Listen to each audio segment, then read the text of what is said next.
evidentemente ha dejado secuelas en todo lo que conocemos hoy actualmente desde el mundo sindical. Aquí tenemos muchas organizaciones de trabajadores y trabajadoras de manera paralela. Está la negociación sometida al nivel de la empresa, no hay capacidad para equilibrar poderes, no hay posibilidades también de huelga. Ahí, tal como comenta Jorge en el chat, efectivamente, la dictadura civil-militar no solamente fue militar, ¿cierto? Y eso es bien importante que lo tengamos en cuenta. Entonces, estos elementos que comento, que vienen principalmente del plan laboral, de la dictadura civil-militar y todo lo que nos deja la historia moderna de Chile, fueron restando potencia también al poder sindical. Primero con la violencia de la dictadura, pero también con lo que vino después, porque esta es una larga trayectoria, ¿cierto?, que data de hace unos 50 años en la que los gobiernos democráticos también han sido cómplices de este no actuar ante el debilitamiento del poder sindical. Hablamos de que esta constitución que fue originada en dictadura podría ser reemplazada por otra. Entonces tenemos que analizar también cuáles son las consecuencias de esta otra propuesta y cuáles son las consecuencias que va a tener también para la clase trabajadora. Aquí hablamos también de que hay falencias acumuladas por la negociación colectiva, precisamente derivadas también en términos normativos, ¿cierto? Hablamos de que aproximadamente uno de cada 10 trabajadores solamente uno de cada 10 trabajadores y trabajadoras está cubierto por instrumentos colectivos, y esto nos hace preguntarnos también cómo se ve este panorama desde un contexto constitucional. No es coincidencia que la cobertura sea tan baja, ¿cierto? Aquí hay una intención de debilitar también el poder sindical, y si bien esta conversación es atingente a todo lo jurídico, también desde la Fundación Sol y Joaquín aquí presente también queremos ampliar la audiencia. No queremos que esto se quede solamente en discusiones previas, en discusiones técnicas, en discusiones jurídicas, sino también ver cómo las implicancias políticas inciden dentro de la construcción de este nuevo sistema de relaciones laborales. Entonces, por eso es que hacemos este encuentro para dialogar, para discutir sobre las implicancias de los cambios de esta normativa constitucional y precisamente nos urge poner el énfasis en los derechos colectivos, en defender los derechos colectivos. Esto es por el desarrollo de la democracia, es porque incluso podrían permitirnos disminuir la desigualdad de ingresos, mejorar los salarios, y es en el fondo para dar más poder a los trabajadores y trabajadoras para mirar sus condiciones materiales, para negociar con las empresas y en el fondo para dar más poder a toda la clase trabajadora. Nuevamente aquí entonces contamos con la presencia de un amigo de la Fundación Sol, ¿cierto? Joaquín Rodríguez, abogado laboral, y Ricardo Gálvez, investigador de la Fundación Sol. Tal como comenté, ambos van a tener 30 minutos de exposición y luego vamos a tener, después de esta hora completa, ¿cierto?, de Ricardo y de Joaquín, vamos a tener un espacio de preguntas y de conversación de alrededor de unos 20 minutos. Entonces, esa es la idea de esta jornada. Nuevamente, muchas gracias por estar acá y les dejo entonces con Joaquín Rodríguez, quien va a exponer su visión de esta nueva constitución. Gracias, Venus. Muy buenas tardes a todos y a todas. Sin más preámbulos, comienzo a contarle un poco de qué se trata esta propuesta constitucional que a toda la ciudadanía, ¿no es cierto?, nos es muy difícil poder entenderla, sobre todo en tiempos de posverdad, ¿no es cierto?, cuando eh, no se sabe bien en, en qué, en qué origen confiar, ¿no es cierto?, en cuanto a las distintas cosas que uno escucha, ¿no es cierto? Entonces, mi idea, y lo he hecho en muchos lados de la misma forma, es poder eh, exponerles objetivamente, mostrarles la norma, cosa de que puedan conocer e informarse objetivamente de lo que se trata esta propuesta constitucional.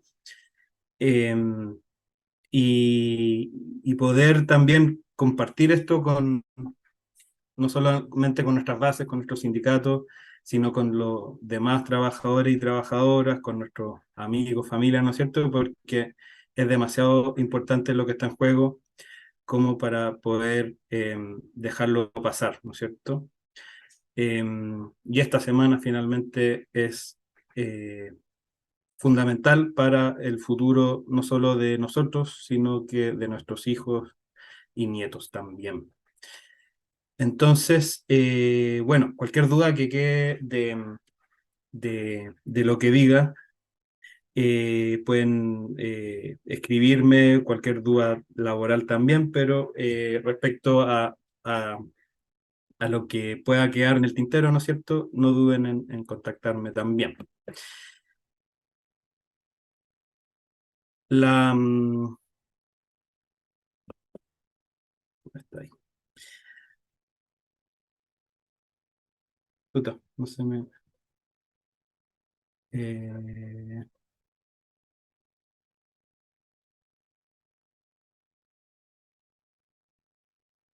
ahí sí. La, la introducción que quiero dar es un poco ver, antes de verlo netamente laboral, es poder introducirlos con cuáles son las bases políticas y filosóficas que se proponen en esta propuesta constitucional, para poder dar este marco de propuesta constitucional general, ¿no es cierto? No voy a pasar por todos los temas, sino que cuál es la introducción y cuál es la concepción, por ejemplo, que existe de la libertad, cuál es la concepción que existe de la igualdad detrás, cosas de que ustedes puedan entender también y les haga sentido finalmente todo lo que vamos a ver plasmado en el resultado. Y se los propongo de una forma que este es un trabajo que hizo un abogado del Senado que se llama Rodrigo Poblete. Me ayudó también en la jurisprudencia que vamos a poder ver después, dos abogados que trabajan conmigo, que se llama Camilo y Sergio, que pudimos realizar como esta profundización, ¿no es cierto?, de la propuesta laboral. Y la primera columna que ustedes pueden ver a la izquierda es la Constitución actual. La columna de al medio es el anteproyecto o la propuesta que salió del Consejo de Expertos, que ustedes recordarán, ¿no es cierto?, que salió a principios de este año. Y finalmente, la tercera columna, la tercera de la derecha, es la propuesta constitucional definitiva que vamos a votar este domingo, ¿ya? Entonces, para que ustedes se ordenen mentalmente, esta tercera columna es la que es la definitiva y que es la que vamos a votar finalmente, ¿ya? Y dentro de las 12 bases, ¿no es cierto?, que surgieron como consenso para este nuevo proceso constitucional, está el que Chile es un Estado social y democrático de derecho, ¿ya? Pero como muchas otras cosas, hay que ver cómo quedó la letra chica, ¿no es cierto?, de este concepto que es distinto, por no decir contrario, ¿no es cierto?, al Estado subsidiario que hoy rige en la Constitución actual, ¿ya? Entonces, este Estado social y democrático de derecho se define en este artículo primero como aquel que reconoce derechos y libertades fundamentales, deberes constitucionales y promueve el desarrollo progresivo de los derechos sociales con sujeción al principio de responsabilidad fiscal y a través de instituciones estatales y privadas. Entonces, se promueven en la garantía, ¿no es cierto?, de estos derechos sociales, siempre con la responsabilidad fiscal y la gradualidad necesaria para poder cubrirlos de acuerdo a los fondos públicos que se tengan, ¿no es cierto?, y no caer en cualquier despilfarro, ¿no es cierto?, o populismo que, que hoy en día está como a la vuelta de la esquina.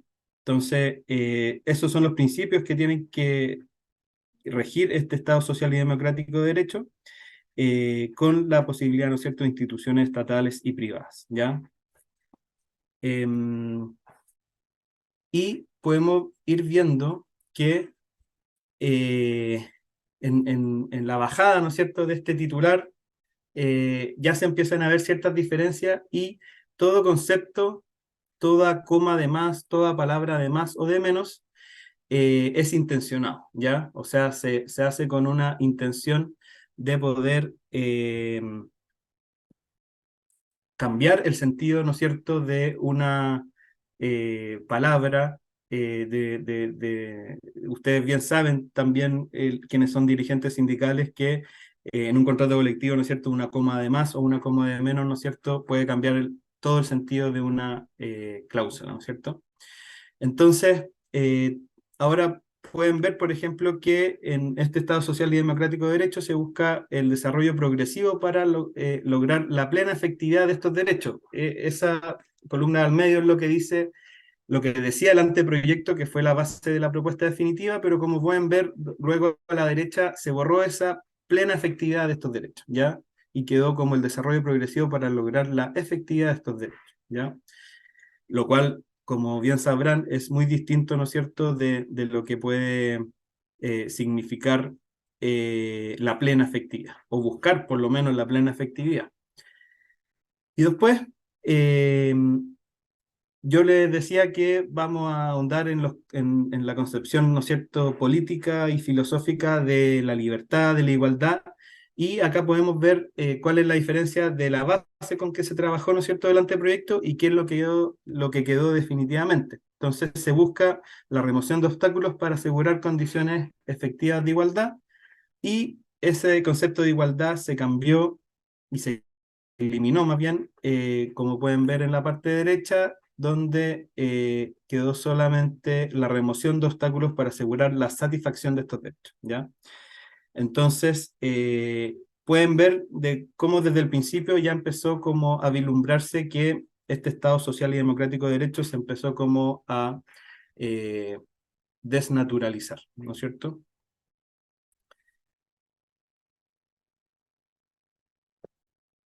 Y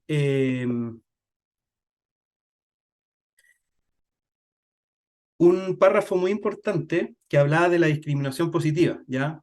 De nuevo, todos aquellos que son dirigentes sindicales hoy en día conocen la cuota de género, ¿no es cierto? Porque a pesar de que, por ejemplo, existen eh, más socias que socios en los sindicatos, eso no se plasma en las directivas sindicales donde hay una mayor presencia masculina, ¿ya?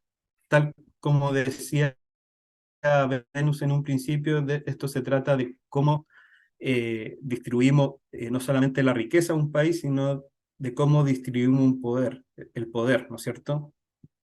Eh, y, y esta frase que habla de la discriminación positiva, ¿no es cierto? Se eliminó. Como pueden ver, una propuesta que tenía el anteproyecto de que se prohíbe toda forma de discriminación directa o indirecta. Los poderes públicos en sus actuaciones deberán tener especialmente en consideración la confluencia de más de un motivo de diferencia arbitraria, que es lo que se llama la interseccionalidad, que quiere decir de que si bien todos nacemos libres en nuestra vida, ¿no es cierto?, se pueden dar varios motivos de diferencias, ¿no es cierto?, materiales, en cuanto puede ser el género, ¿no es cierto?, puede ser la etnia, y también puede ser, ¿no es cierto?, las condiciones sociales. Entonces, eh, esa frase se eliminó. ¿Y por qué razón? Ustedes conocerán a Libertad y Desarrollo, ¿no es cierto?, que tuvo un rol muy importante en este proceso constitucional y en la propuesta constitucional que estamos revisando. Y acá explican por qué se eliminó este párrafo, ¿ya? Dice, porque las normas enunciadas, o sea, es preocupante primero, porque las normas enunciadas avanzan hacia una concepción de la igualdad que obligaría al Estado a adoptar un rol más activo en la corrección de situaciones materiales de desigualdad, ¿ya? Las condiciones materiales que también hablaba Venus, ¿no es cierto?, en la introducción, utilizando entre otras fórmulas medidas de discriminación positivas con mira a lograr condiciones efectivas de igualdad.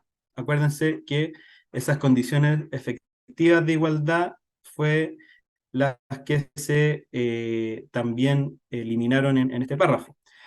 Esto es conocido literalmente como igualdad sustantiva o material, o sea, de que poder buscar efectivamente que eh, desde nuestro nacimiento hasta nuestra muerte, ¿no es cierto?, podamos buscar, por lo menos, ¿no es cierto?, una mayor igualdad sustantiva o material, ¿ya? Pero ellos en contraposición, ¿no es cierto?, privilegian una igualdad formal o ante la ley, característica del Estado liberal, ¿ya?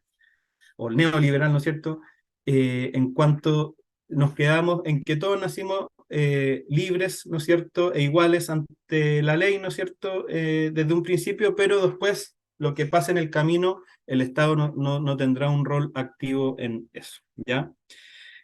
Entonces, esa es como la concepción, la filosofía que está detrás de esto para que ustedes se den cuenta de qué es lo que viene después, ¿ya?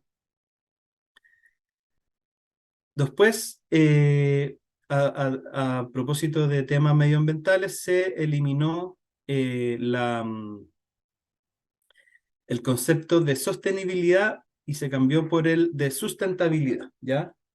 Eso en un principio no me llamó mayormente la atención porque lo veía como sinónimo, ¿no es cierto? O uno puede entenderlo como sinónimo, pero no es tal, sino que, como pueden ver ahí en esta fuente que les comparto, lo sostenible es mucho más integral y más general que lo sustentable, ¿ya? Eh, lo sostenible tiene que ver con lo medioambiental, social, económico, político, cultural, algo más integral, ¿no es cierto? Y lo sustentable solo se atiene a que a la eficiencia, ¿no es cierto? Se centra en la defensa y el uso racional de los recursos. Entonces, de nuevo, este cambio de sostenible a sustentable no es casual, es intencionado y quiere finalmente reducir, ¿no es cierto?, esta sostenibilidad que busca un cambio mucho más estructural. De nuevo, a propósito del derecho de propiedad, ¿no es cierto?, se veía como una posibilidad de limitar el derecho de propiedad.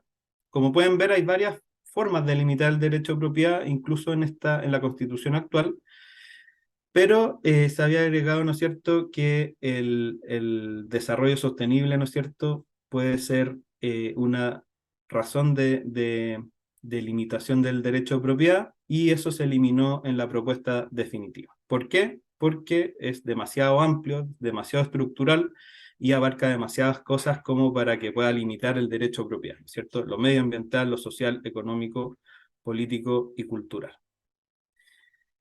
Y pasemos entonces a lo que nos convoca, que es específicamente lo laboral, ¿ya? Yo en juntas de vecinos, en parroquias, en familias que me han invitado, he podido repasar todos como los nudos críticos, ¿no es cierto?, que existen al respecto. Y si quieren, me invitan, yo feliz de poder hacerlo incluso esta semana, pero lo que nos convoca es netamente lo laboral, ¿no es cierto? Y poder profundizar en eso y por eso estuvimos preparando en base a la sentencia, a la jurisprudencia que les contaba, ¿no es cierto? Que la jurisprudencia son los criterios que ha tenido especialmente la Corte, ¿no es cierto? Para resolver ciertos casos.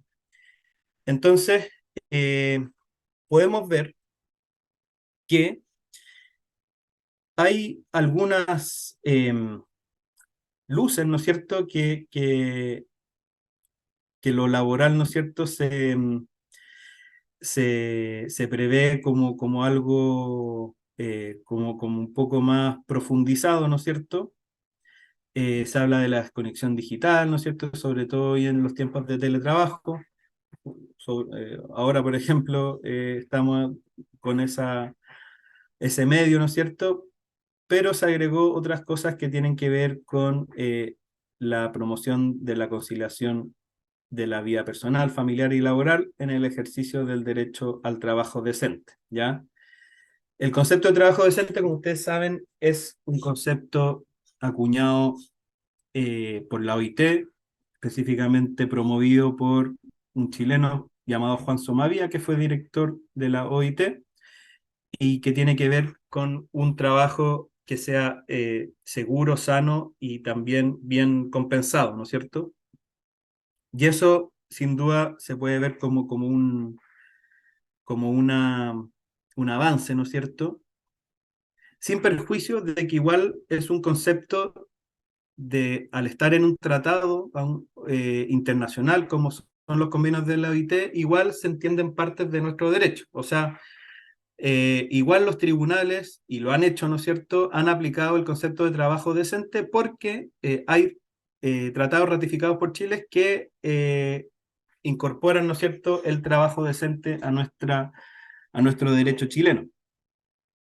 Pero empezamos a desmenuzar eso de nuevo, ¿no es cierto? Recuerden la letra chica, porque a propósito de las discriminaciones arbitrarias que pueden existir, por ejemplo, en temas de salariales, en la propuesta definitiva pueden ver de que se atuvo a que sea diferencias con el mismo empleador. Entonces, toda esta concepción que uno podría buscar como algo más sectorial, ¿no es cierto? Interempresa, ramal, ¿no es cierto? Eso se pierde porque solamente lo atomiza, tal como la negociación colectiva. Hoy en día, y también en la propuesta constitucional, se atomiza, ¿no es cierto?, en cada empresa. Y acá se profundiza eso porque no se puede comparar entonces en ninguna política pública eh, las condiciones salariales, ¿no es cierto? Por ejemplo, por género, entre hombres y mujeres, entre distintas empresas de un sector, por ejemplo, ¿ya? Sino que, tal como dice ahí, con el mismo empleador. Entonces, como que se profundiza en esta concepción atomizada, ¿no es cierto?, de el derecho laboral en que cada empresa se entiende eh, por sí misma, autónomamente. Perdiendo esta concepción de que se proponía, por ejemplo, en la propuesta pasada de, por ejemplo, una negociación ramal.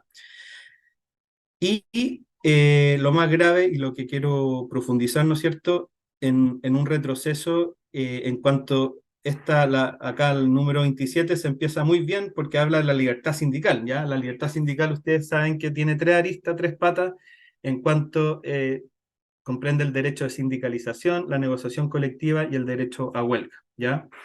Pero como pueden ver, el derecho a sindicalización, que en el anteproyecto, recuerden que la parte derecha es la definitiva que vamos a votar el domingo, eh, el derecho a sindicalización se garantizaba, ¿no es cierto?, en cualquier nivel de carácter nacional e internacional incluso, ¿ya? Y después se hablaba del derecho a huelga de los trabajadores para la defensa de sus intereses laborales, lo que está en línea también con la concepción que tiene la OIT, ¿ya? Este derecho será ejercido con las limitaciones fijadas por la ley y después también abarcaba a los funcionarios públicos que también se reconocía su libertad sindical, ¿ya?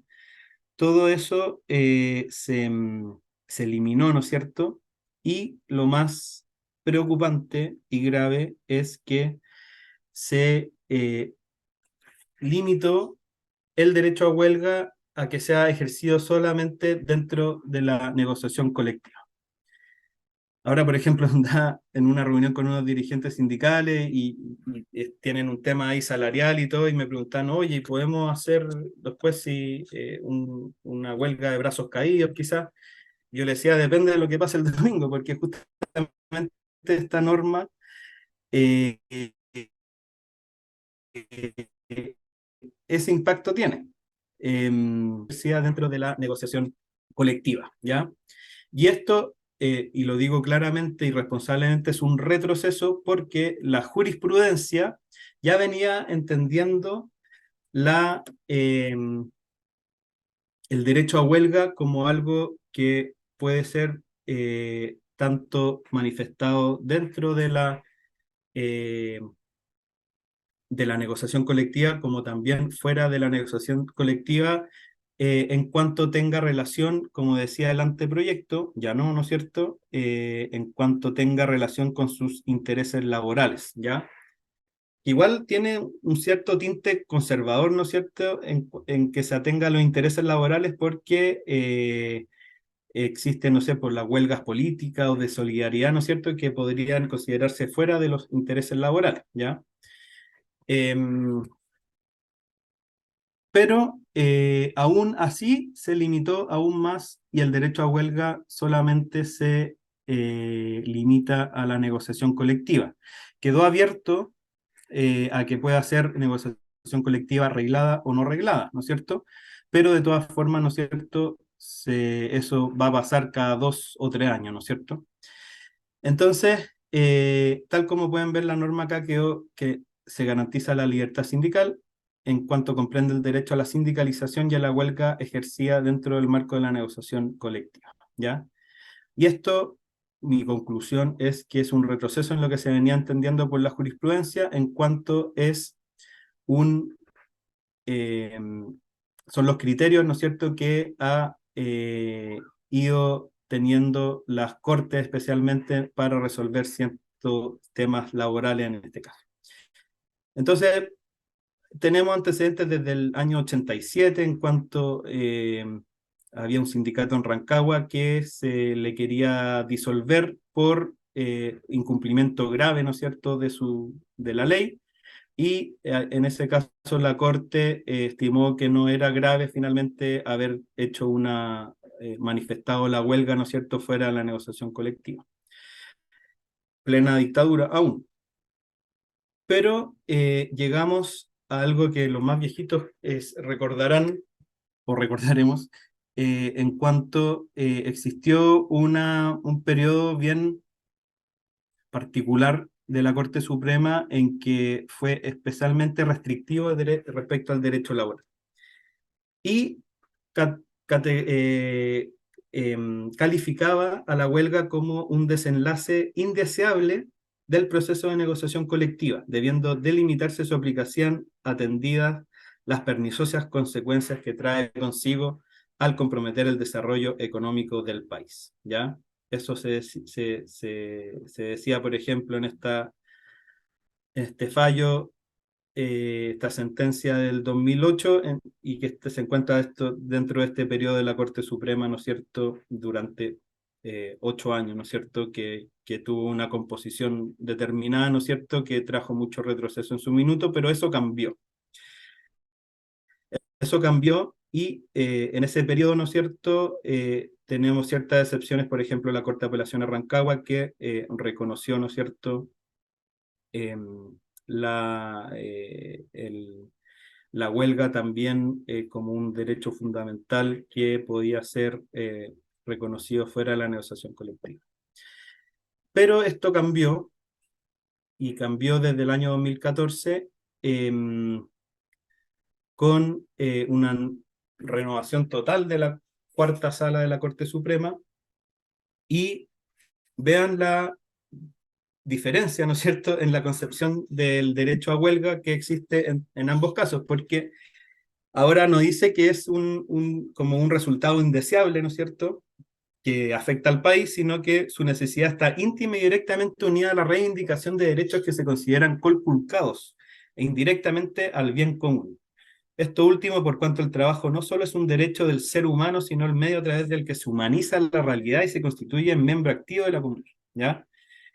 Esta, esta sentencia ahí, que tienen toda la información, vino en los años 2014 y 2015, que no fue propiamente en un caso de huelga fuera de la negociación colectiva, pero sí fue un caso de reemplazo en huelga, ¿ya?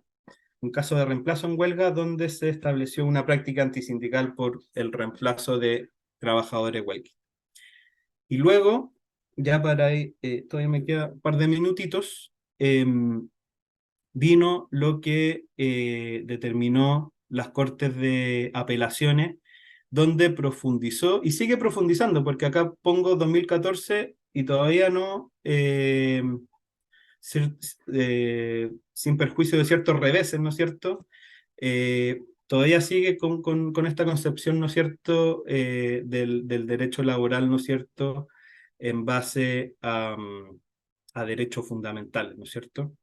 Y las Cortes de Apelaciones han profundizado en esta concepción, entendiéndolo como un derecho fundamental y tal como, por ejemplo, y acá sí se refiere a un caso de huelga fuera de la negociación colectiva, en un caso que fue como bien como fundamental, en la empresa Action Line, que era contratista, creo, de una empresa de telefonía, y sus dos dirigentes, Jutronich y Carmona, llamaron a una huelga, ¿no es cierto?, fuera de la negociación colectiva, eh, y este juicio se trataba de su desafuero, ¿ya? Y acá la Corte de Apelaciones dijo que no se autorizaba el desafuero, ¿no es cierto?, de estos dos dirigentes porque ha sido superada la tesis que sustenta que la huelga era una etapa indeseable, ¿ya?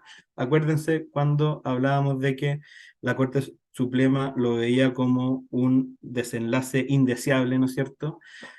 Y ahora, por lo mismo, tampoco puede sostenerse que cualquier huelga que se realice fuera de la negociación colectiva sea ilícita o contraria al derecho, ¿ya? Así también la Corte de Apelaciones declaró ilegal el despido de una trabajadora, considerando una inasistencia por paralización del sindicato. La Corte de Apelaciones de Antofagasta también, en un caso también bien conocido que fue del sindicato de la minera escondida, donde hubo también una manifestación por un bono que no le estaban pagando, y a diferencia del caso anterior de la Corte de San Miguel que yo les contaba, hubo una carta de amonestación, no despido, sino que carta de amonestación, y eso se consideró una práctica antisindical porque fue una manifestación finalmente de su derecho a huelga. Eh, Después también se repitió en este otro juicio también, y también la misma concepción se recogió valga la redundancia, en la Corte de Apelaciones de Concepción, ahora hace poco, como pueden ver, el 24 de marzo del 2023. O sea, no es algo que se quedó hace 8 años atrás, ¿no es cierto? Sino que han seguido apareciendo casos, y acá, por ejemplo, en Concepción, se ha reafirmado esta concepción de que la huelga puede ser más allá de la negociación colectiva, ¿ya? Em, y acá, por ejemplo, se pronunció sobre un caso de huelga de brazos caídos en una negociación colectiva no reglada, ¿ya? Esa posibilidad cabría en esta propuesta constitucional. Entonces, en definitiva, podemos ver que mi conclusión es que es un retroceso, específicamente esta parte, ¿no es cierto?, en cuanto teníamos algo ya sentado, porque la jurisprudencia de la Corte especialmente y de los tribunales en general es algo que también constituye derecho, ¿no es cierto? Y eso sería inconstitucional, esa interpretación, esa jurisprudencia con esta propuesta constitucional, porque solamente y claramente y expresamente lo limita a solo dentro de la negociación colectiva, y ya no podrían existir eh, sentencias como estas. Y ya terminando, otras cosas que también se han ido recogiendo, ¿no es cierto?, como, y que también tenía la propuesta constitucional del año pasado, anterior, se habla del valor de los cuidados, ¿no es cierto?, de nuevo de la conciliación entre la vida familiar y laboral, y también se trata el tema de la discapacidad. Pero llegamos, y esto yo lo toco por un tema que tiene relación con lo laboral, porque es de seguridad social, es que se establece la propiedad sobre las cotizaciones previsionales, ¿ya?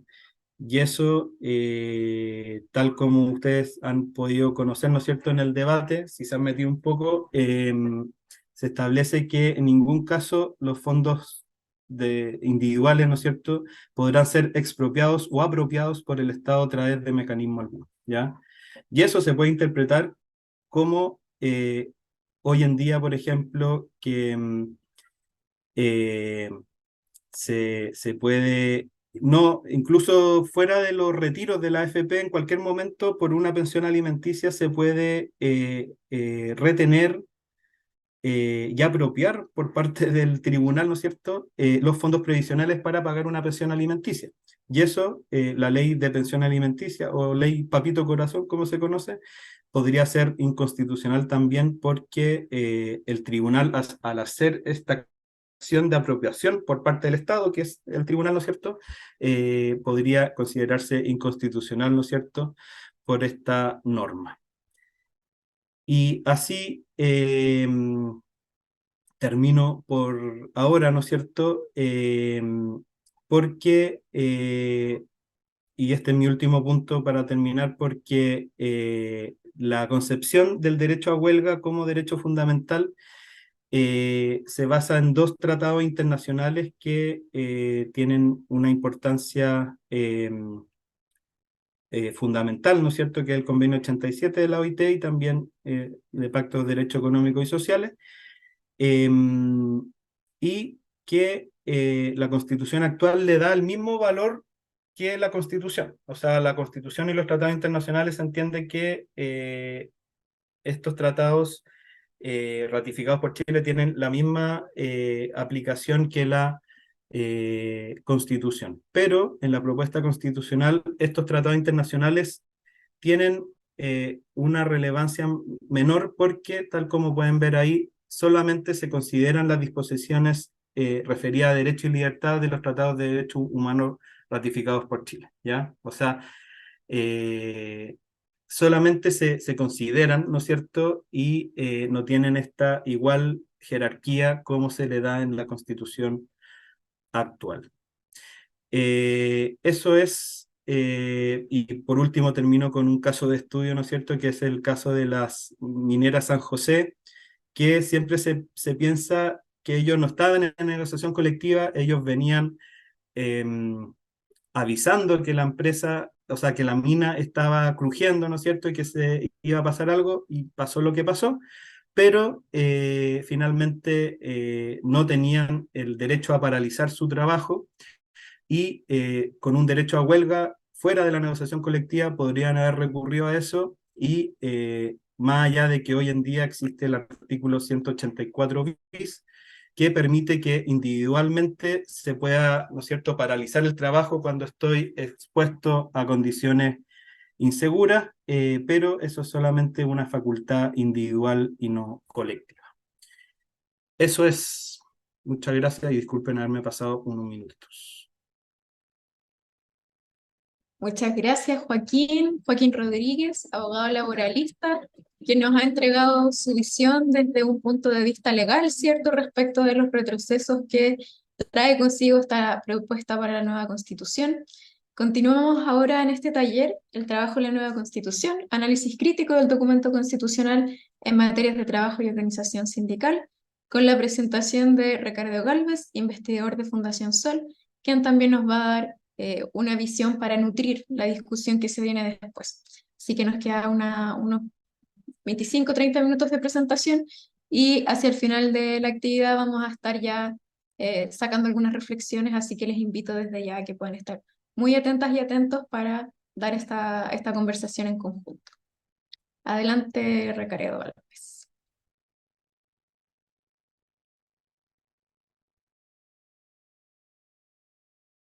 Aló, disculpen, ¿se escucha y se ve la presentación? Se escucha y se ve. Hay que agrandar la presentación, sí. Ah, ya voy a hacer eso. Eh,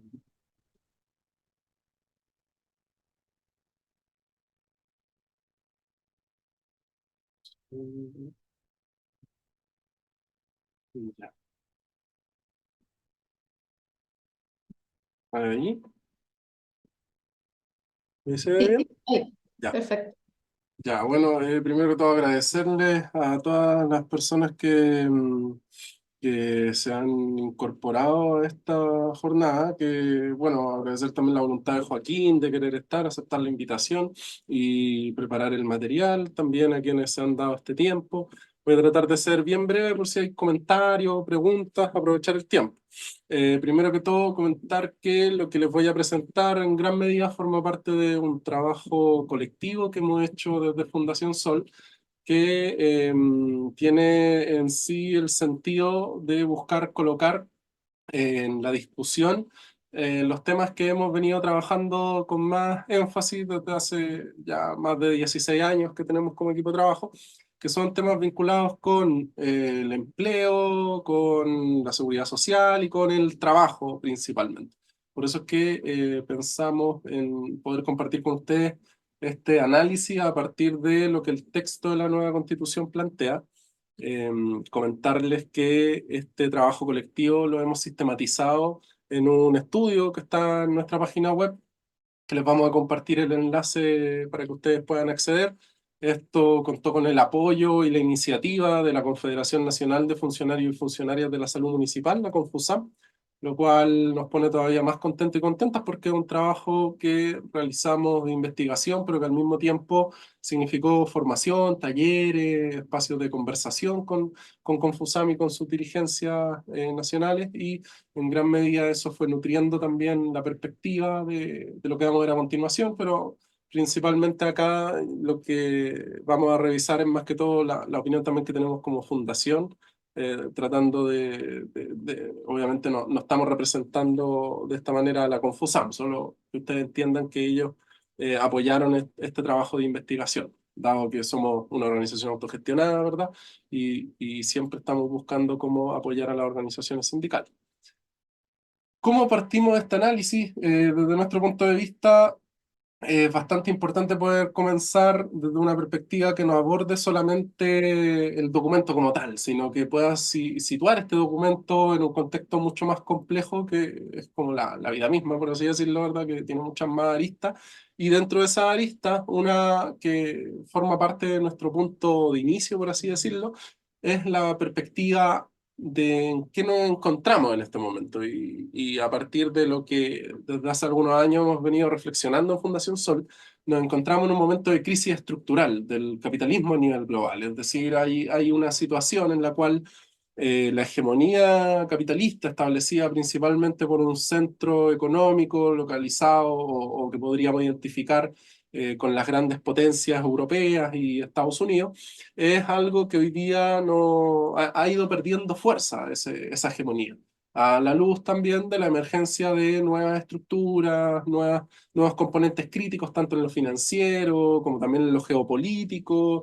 Hemos visto distintas expresiones de esto, tanto en lo que tiene que ver con las situaciones de las guerras que hemos conocido, como también los problemas financieros que están enfrentando distintos países a nivel específico, el efecto y los derivados de lo que ha sido la pandemia también, y cómo eso ha afectado tanto en términos de los intercambios a nivel global, los precios que tienen esos intercambios, los valores de las mercancías y una serie de otros elementos que al final del día afectan también a los hogares y afectan a la clase trabajadora en específico. O sea, nosotros nos queremos quedar en el análisis estructural y general, creemos que es una cuestión que tenemos que mirar, sino que queremos llegar claramente a ese nivel, al nivel del hogar, al nivel donde toda esta crisis estructural golpea con bastante fuerza. Y en este contexto, en donde se ha ido desarrollando todo un proceso histórico que desde nuestro punto de vista, para, para llegar a hablar de esta constitución, podemos darnos un pequeño recorrido en la historia presente con algunos hitos. Sabemos que para las organizaciones o de repente para quienes han estado siguiendo paso a paso la carrera de un proceso constitucional, probablemente pueden haber muchos otros hitos importantes. Nosotros queremos destacar estos cuatro.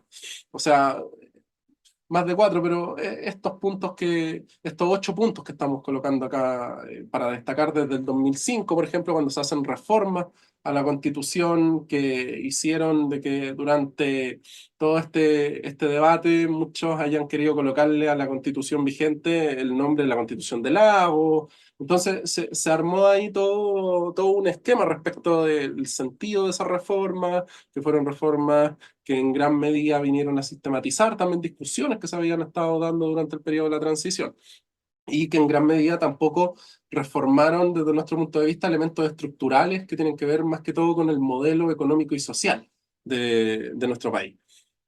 Por otro lado, en el 2010 comenzó a impulsarse de manera mucho más pública y más fuerte una campaña que tenía que ver con Marca tu voto, y en las elecciones que se iban a llevar a cabo en ese periodo se llamaba que se marcara con una AC en el voto.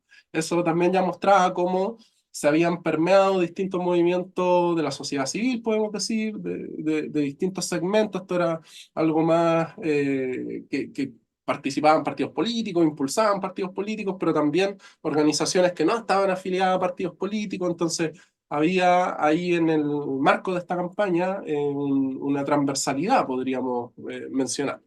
Luego, durante el gobierno de Michelle Bachelet se hicieron encuentros locales, autoconvocados, se llegó también ahí a un proceso en el marco de una nueva constitución. Era mucho de lo que se planteaba ya en el 2016. El 2019, yo creo todas y todos tenemos claro que hubo dos hitos que nos ayudan a entender por qué estamos hoy día aquí y estamos en esta discusión. Primero, la revuelta, el estallido, como ustedes le llamen, pero el hito que ocurre el 18 de octubre, que tiene distintas interpretaciones y distintas formas de ver, pero que a nuestro modo de entender no hace más que ser una expresión de esta gran crisis, y una expresión de una crisis que desde hace mucho tiempo se venía observando, que tenía que ver con altos niveles de endeudamiento. Ya en el 2019 estábamos muy cerca de ser alrededor de 5 millones con deuda morosa en nuestro país, 5 millones de personas que estaban atrasadas en el pago de sus deudas. Hemos estado en un nivel estructural de contención salarial durante ya bastante tiempo, lo cual ha ido generando que los salarios sean bastante al límite en términos de lo que se reporta en función de los gastos de los hogares, por ejemplo. Hoy día sabemos que el gasto del hogar está mucho más cercano de los 2 millones de pesos, por plantear un promedio a nivel de las grandes capitales regionales, según los últimos datos de la encuesta de presupuestos familiares, mientras que el 50% de la población recibe como ingreso líquido al mes 503.000 pesos. Entonces, claramente ahí hay situaciones que al final de cuentas obligan que los hogares sumen distintos ingresos muchas veces y al mismo tiempo se acerquen al endeudamiento. Por otro lado, los problemas estructurales de las bajas pensiones. No olvidemos que todo lo que tiene que ver con la reforma de la PGU se hizo ya durante el año 2020 en adelante. Entonces, este componente no estaba en la época del 2019, y los montos de las pensiones autofinanciadas, al igual que hoy, eran bastante bajos. O sea, si miramos los últimos datos para tener una referencia, una persona habiendo cotizado entre 35 o 40 años puede llegar a obtener una pensión que todavía está por debajo del sueldo mínimo. Incluso es más, el 50%, una de cada dos personas que recibieron su primera pensión en agosto de este año, recibió un monto que estuvo por debajo de los 285.000 pesos, considerando los componentes autofinanciados, es decir, su ahorro acumulado más la rentabilidad generada por la AFP, sin considerar otros componentes adicionales como la PGU. Entonces, toda esta crisis generó una serie de manifestaciones de distintas índoles en distintos lugares del territorio nacional. Incluso remeció al poder económico, al gran capital. No olvidemos que muchos salieron a hablar de que hay que reconocer, hay que evidenciar esta crisis. El propio Andrónico Luxig comenzó a plantear acá el tema de cuáles iban a ser los cambios necesarios a partir de todo esto que se está discutiendo, ¿verdad? Entonces, a partir de eso, el 15 de noviembre, todavía en un contexto de crisis, las movilizaciones se extendieron, por lo menos en la región metropolitana, que es donde tenemos cuenta. Sabemos que también en otras localidades, pero por lo menos en la región metropolitana, las movilizaciones comienzan a disminuir en el contexto de la pandemia, por ahí por 2020, marzo, cuando ya es obligatorio ingresar a los hogares y hay que tener más restricciones para poder salir. Entonces, ahí es donde las movilizaciones comienzan a disminuir, pero también jugó un papel importante en términos de desarticular las movilizaciones el acuerdo por la paz y la nueva constitución, porque fue una señal en términos de cómo el poder político y el sistema político proponía resolver esta problemática que estaba en el contexto de la revuelta social. Y en ese ámbito es que comenzó a marcarse un poco la discusión ya desde el sistema político. Y ahí, desde el 2020 en adelante, tuvimos distintos ejercicios, más que todo electorales. En el 2020 se realiza el primer plebiscito, donde se define esto de la convención mixta, ¿verdad? Y donde en gran medida se comienzan a articular las formas que va a tener este primer proceso constitucional. El 2021 se hace la elección de convencionales constituyentes y ya el 2022 y 2023 nos acercamos más a lo que conocemos hoy en día. O sea, el 2022 el rechazo el 4 de septiembre y hoy día tenemos nuevamente el 7 de mayo, se hace una nueva elección de convencionales, en este caso se llaman consejeros constitucionales, para redactar un nuevo texto constitucional, y este texto constitucional es el que se va a plebiscitar el día 17 de diciembre del 2023. Entonces, como vemos, acá, desde nuestro punto de vista, siempre es bueno la memoria, siempre es bueno el tiempo presente y tratar de reconocer algunos hitos para ver cómo es que estamos acá. Y en gran medida estamos acá por una respuesta que da el sistema político a un problema social, político, económico, de distintas aristas que estalló fuertemente el 18 de octubre y durante los meses que siguieron. Desde nuestro punto de vista, no queríamos, obviamente Joaquín es el experto en términos legales, el abogado que dada su profesión y su cercanía con el trabajo sindical también tiene una perspectiva crítica que ya desarrolló hasta el momento, ¿verdad? Entonces, más allá de nosotros entrar en el texto específico y repetir ese análisis que compartimos en gran medida, queríamos poner algún énfasis, y un énfasis desde nuestro punto de vista tiene que ver con las limitaciones que se dan a la negociación colectiva en este nuevo texto, en el que se va a plebiscitar el 17 de diciembre, que tienen que ver principalmente con esta posible limitación a llegar a un nivel de negociación colectiva por sobre el nivel de empresa. Desde la Fundación Sol tenemos la convicción, y es por una convicción a partir de lo que nos ha mostrado la evidencia y lo que hemos podido compartir con organizaciones sindicales en Chile, de que la posibilidad de negociar sobre el nivel de empresa es una posibilidad que podría articular y mejorar los procesos de negociación. Y con eso también el poder negociador de la organización. Para que ustedes se hagan una idea, hoy día en Chile hay más de 12.000 organizaciones sindicales y son organizaciones muy pequeñas. La mitad de ellas tiene 50 o menos socios, es decir, son organizaciones pequeñas y que en gran medida tienen, debido a eso también, un limitado poder de negociación.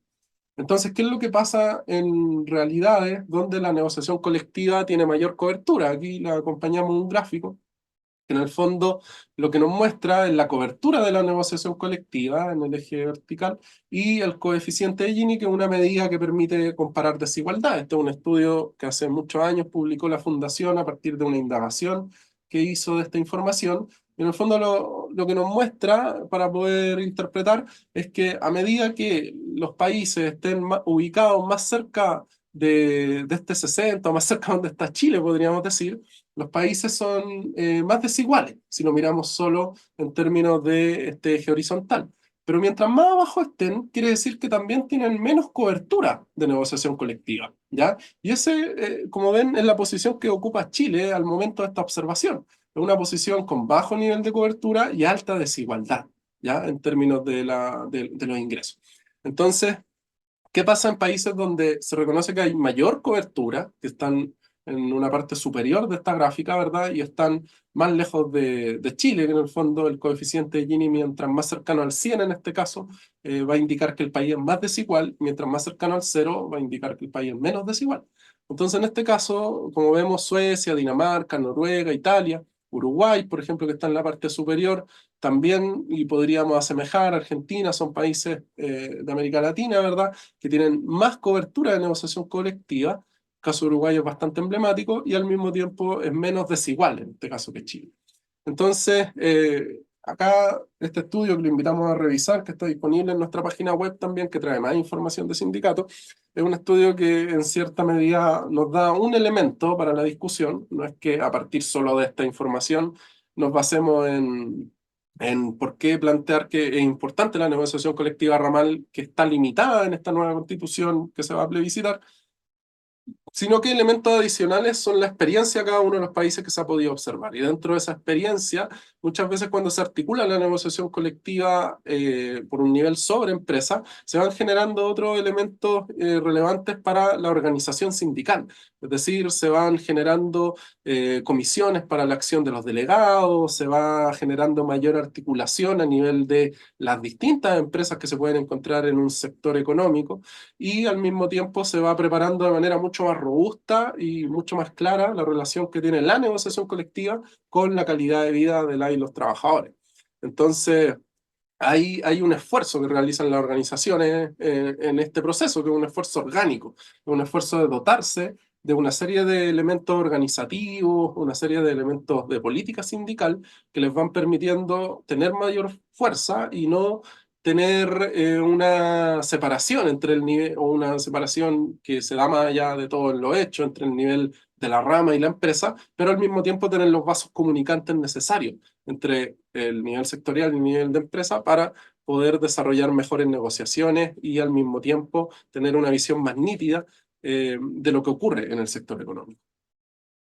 Por otro lado, un elemento que también nos llama la atención y que Joaquín también había mencionado y que queremos enfatizar rápidamente, tiene que ver con la posibilidad de judicializar ciertos elementos, que claro, ahí hay elementos de la jurisprudencia que pueden ayudar, pero sobre todo en el empleo público. Nosotros acá lo estábamos mirando, a partir del artículo 111, que en gran medida señala que cualquier persona que sea lesionada en sus derechos e intereses por la administración del Estado podrá reclamar judicialmente.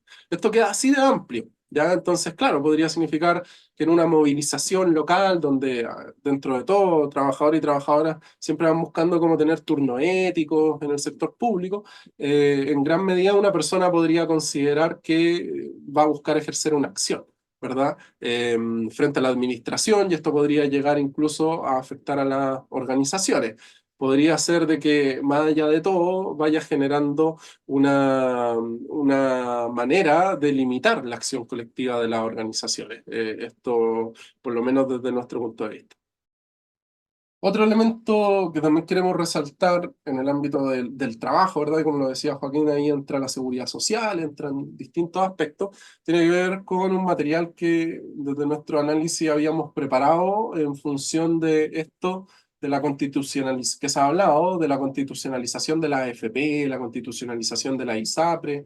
Bueno, en nuestra opinión, como fundación, aquí les citamos y les dejamos de referencia una columna que publicamos en CNN, que en gran medida lo que invitaba a reflexionar es que se judicializa en gran parte más que la institución, más que la AFP como institución, lo que se está constitucionalizando es el negocio que hacen las AFP. En gran medida, ¿por qué? Porque el texto constitucional señala explícitamente que va a haber un elemento relacionado con todo aquello que se refiere a que las personas van a poder elegir distintas instituciones, ¿ya? Que administran o que en gran medida inviertan. Y así lo dice, que administren e inviertan el ahorro de las personas, en este caso de la y los trabajadores.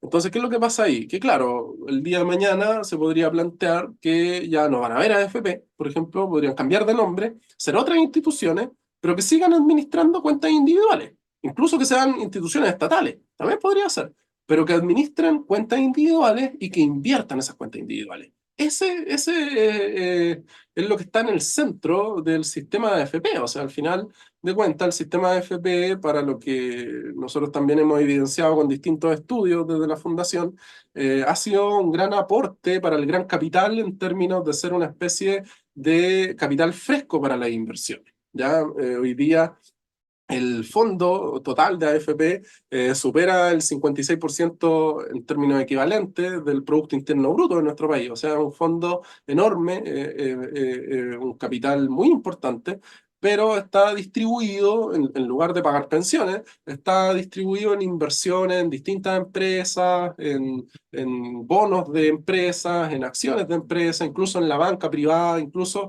en bonos de países y empresas extranjeras. y una parte de lo que corresponde al fondo es lo que se utiliza para el pago de pensiones.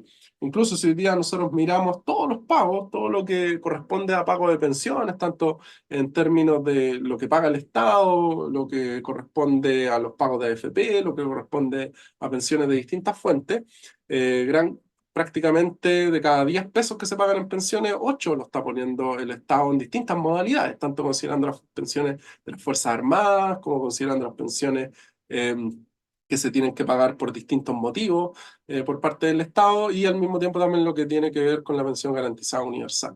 Entonces, en gran medida, cuando la Constitución señala que la persona va a ser dueña de su ahorro, claro, va a ser propietaria, en el fondo ese es un punto que se vincula directamente con que esta persona va a poder elegir una institución que administre o invierta. ¿Ya? Entonces, más allá de la valoración que cada persona puede tener de esto que corresponde a la propiedad, que hoy día también está resguardado, no olvidemos que en gran medida los retiros que se hicieron fueron a través de reformas constitucionales, entonces tampoco es que hoy día se permita que el ahorro, o sea, hoy día se entiende que el ahorro es de propiedad de las personas. Pero ¿qué es lo que pasa? Que hoy día no está consagrado constitucionalmente de manera explícita que ese ahorro va a tener que ser administrado e invertido. ¿Ya? Entonces, cuando se constitucionaliza esto de que va a tener que ser invertido, obviamente deja fuera cualquier tipo de posibilidad que oriente a que ese ahorro va a ser ocupado en una estrategia de financiamiento de pensiones. Es decir, mejorar a través de un sistema solidario, de reparto, que es lo que tienen la mayoría de los países del mundo, mejorar el pago de pensiones o destinar la inversión a un fondo colectivo de inversión, que en gran medida es lo que muchos países también tienen, que es llamado Fondo de Reserva de Pensiones. Entonces, lo que vemos ahí más que todo es una limitante en eso. Y otro punto que creemos que es muy importante, que no queríamos dejar fuera, porque claro, el trabajo es como nuestro punto de partida, y cuando miramos desde el mundo del trabajo, nos encontramos con que frente a esto vamos a tener el poder del gran capital en este caso. Y el gran capital, los grandes empresarios de nuestro país, empresarias, están aportando en estas campañas para este plebiscito, y acá tenemos un listado de los 10 principales aportantes para el plebiscito.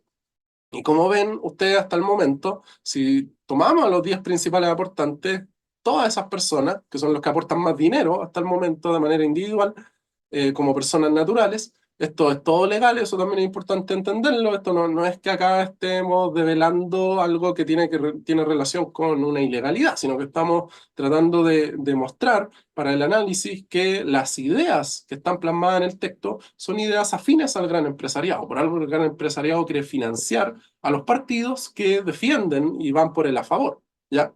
Como vemos acá está Juan Manuel Casanueva Prendés, de GTD, Nicolás Ibáñez, vinculado, ¿verdad?, a una serie de negocios. Él es hijo de Nicolás Ibáñez Scott y está vinculado a una serie de negocios inmobiliarios. Por otro lado, Nicolás Ibáñez Scott está vinculado a una serie de empresas, Papayón, a una red de personas que son también fundamentalistas a nivel internacional por todas estas corrientes libertarias, ¿verdad?, que es la Red Atlas.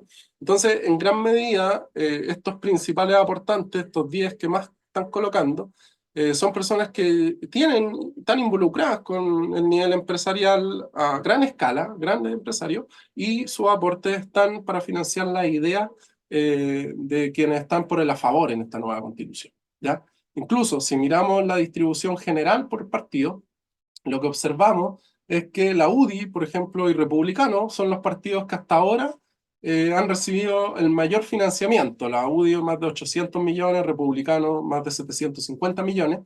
Y como ven, en amarillo está la proporción a la que corresponde el aporte de personas naturales, ya que tiene que ver con la tabla que vimos antes.